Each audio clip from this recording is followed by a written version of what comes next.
2025 BPL এ Chittagong Kings Rangpur Riders থেকে ভালো cricket খেলেছে, এটাই বাস্তব, এটা আপনাদের মানতে হবে।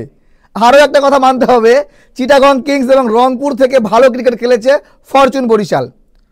চিটাগং কিংস রংপুরকে পেছনে ফেলে পয়েন্ট টেবিলের 2 নম্বরে পৌঁছে গেল।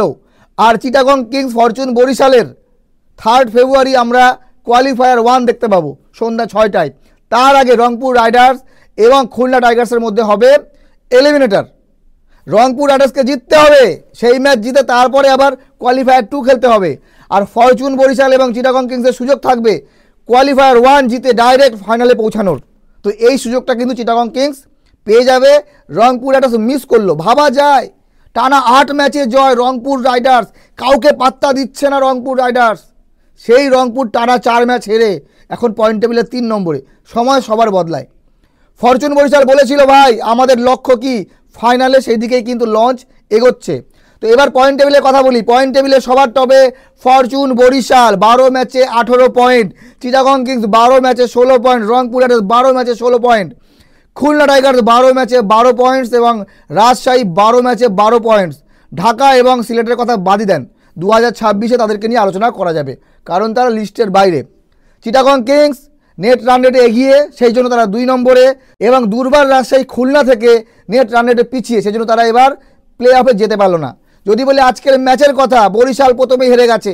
টসে জিতে যখন ব্যাটিং করলো না, বোলিং করলো, 206 রান করে ফেললো চিটাগং, সেখানেই কিন্তু বরিশাল 50% হেরে গেছে। তারপরে 25% হারলো কখন?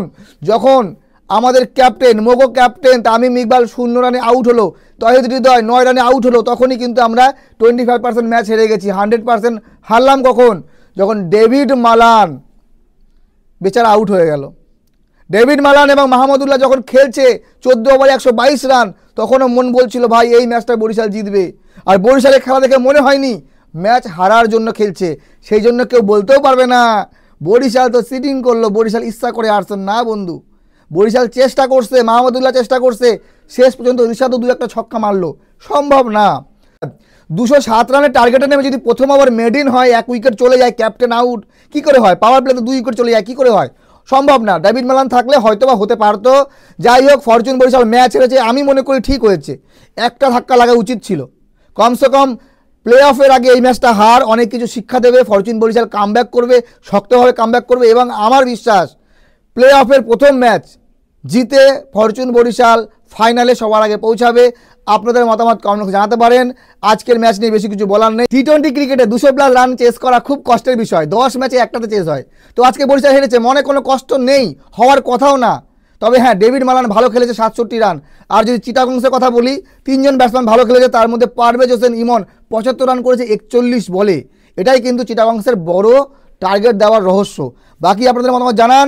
ফরচুন বরিশাল এবং চিটাগং কিংসের প্লে অফের প্রথম ম্যাচ 3 ফেব্রুয়ারি সন্ধ্যা 6টায়। ভালো থাকবেন সবাই, ধন্যবাদ।